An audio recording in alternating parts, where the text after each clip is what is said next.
Hey there, everybody. How's it going? Nice to see you again. So I'm going to go out on a limb here, and I'm going to make the assumption that most photographers are not computer scientists. And so it's pretty easy for camera companies to give you a lot of mumbo jumbo about computer stuff and convince you that, like, man, you just can't do it with that. It's got to be new and bigger and better, and you don't need 16 million, you need 4 trillion, because that makes a difference. We'll get into it. So in my most recent excitement about the OM system cameras and Micro Four Thirds in general, one of the things that's been kind of circling my brain, little play on the circling the drain, right? Yeah, okay, well, it's early. Natively, the Micro Four Thirds cameras shoot in 12-bit RAW. And that's bad, because anyone who shoots a larger format camera will tell you, you must have 14-bit RAW. And then, you know, that wasn't good enough. So a few years ago, the medium format brigade of marketing computer whizzes at the camera companies decided that 14-bit just wasn't good enough. Got to have 16-bit RAW because that's better. And most most photographers are going to say to themselves, 14 is 2 more than 12, so that's better. And if I'm shooting 12, like, that's not good enough. And then the full frame guys are going to say, oh, well, geez, I'm only shooting 14. Like, 16 is better. Oh no, my stuff's unusable. I got to get 16-bit.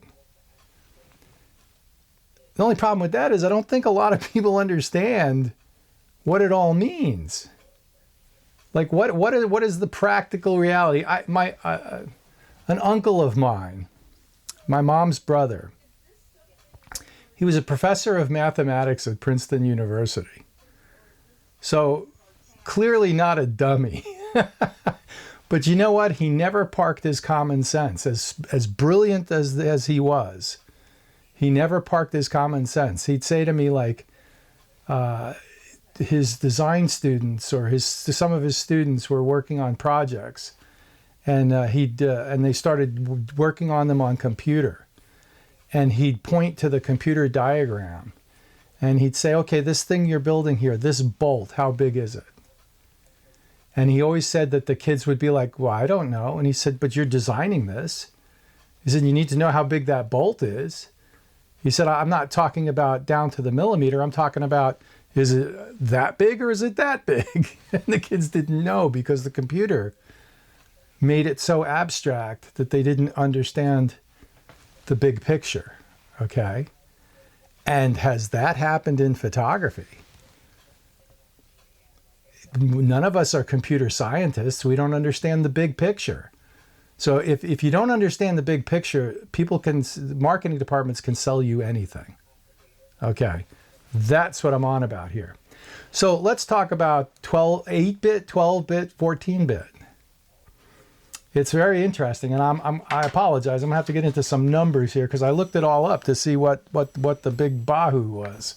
So it turns out that scientists have discovered, researched it, human beings can see between 1 to 10 million colors. Some human beings, research shows, have the potential to see maybe 100 million colors.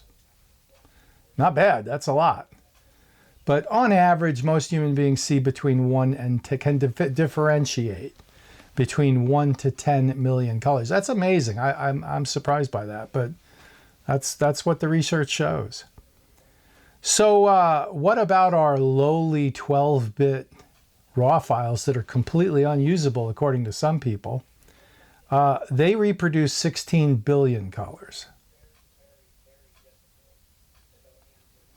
So human beings can see between 1 and 10 million, can differentiate between 1 to 10 million colors. And 12-bit RAW captures 16 billion colors. That's 16,000 million. And most human beings, let's say you're a way above average human being, you could see 100 million colors. That's more, I mean, 16 billion is like 14-bit, however. Ooh, makes 12-bit look like a punter, huh? 14-bit RAW reproduces 4.5 trillion colors. So what about your lowly JPEG? If you've ever looked at a JPEG and said, that's a beautiful photograph, well, you're deceiving yourself. Okay, it's not a beautiful photograph because it only contains 16 million different colors, not 4.5 trillion, what is it? 4.5 trillion colors like you'd get with a must-have 14-bit RAW file conversion.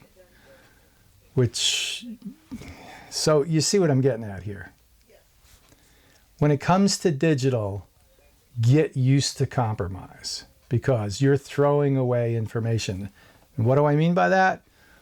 Well, unfortunately, or fortunately, depends on how you look at it, your color film reproduces an infinite number of colors. Well, according to the interweb, a near infinite. Okay, so here we have a situation where 14-bit produces 4.5 trillion, but film is still better because it produces a near infinite. And infinite is always going to trump a real number. Okay. Oh, but hang on.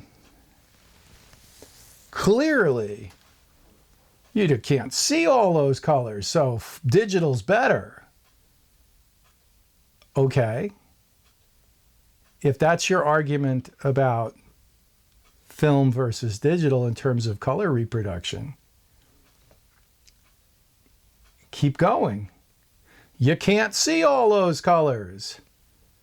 So what's the problem with 12-bit? 12-bit is exponentially more colors than any human being can see. JPEG is maybe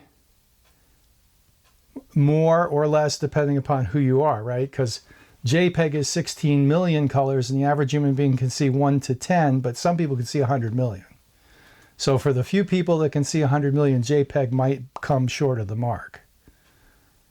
But 12 bits way above what any human being can perceive.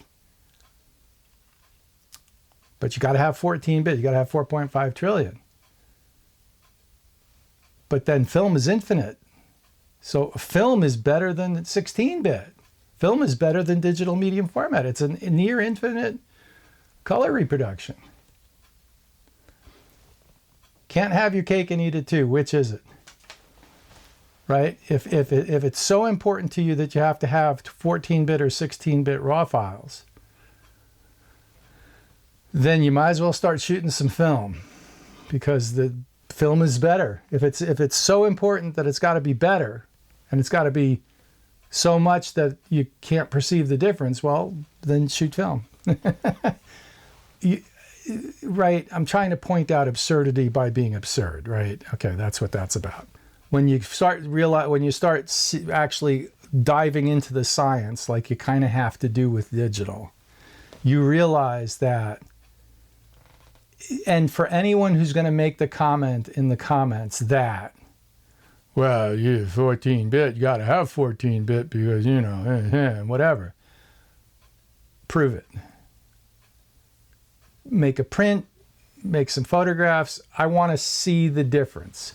If you can show me a 12-bit RAW file and a 14-bit RAW file of the same subject where you can perceive a difference and you can demonstrate it, You got to be able to reproduce your experiment. You got to be able to back up what you're saying with proof. I don't think you can do it. So there's a challenge for you, right? I think you can do it, actually, all right? So if you take a test chart and you light it with a candle and you underexpose it by like 6 stops, and then you bring them both back up in post, you'll probably see a little bit of a contrast difference. And you'll be able to pick out the 12-bit from the 14-bit, maybe. Maybe. If you 6-stop underexpose some not very well lit subject, and then bring it back in post, you might be able to see a difference. It's just the way it is, right? Okay, so what about black and white? Well, black and white's interesting. The 12-bit file reproduces 4,100 shades of gray. A 14-bit file reproduces about 16,000 shades of gray.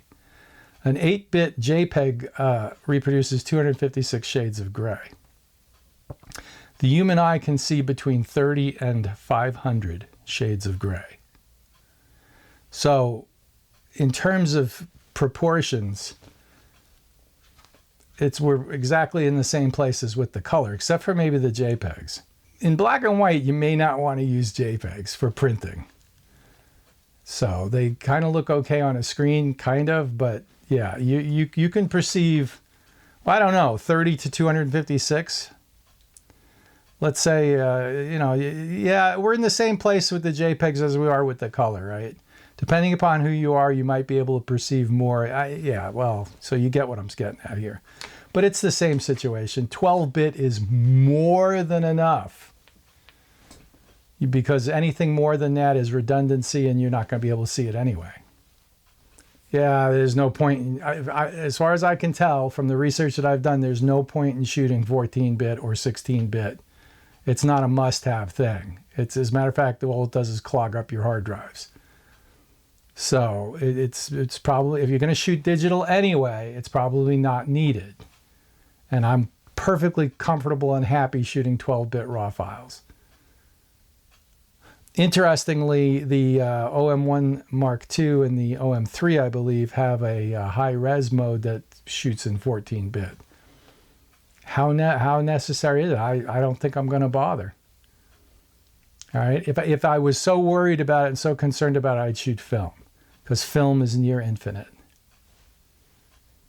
Maybe it's why the darkroom prints have that nth degree look that I'm looking for.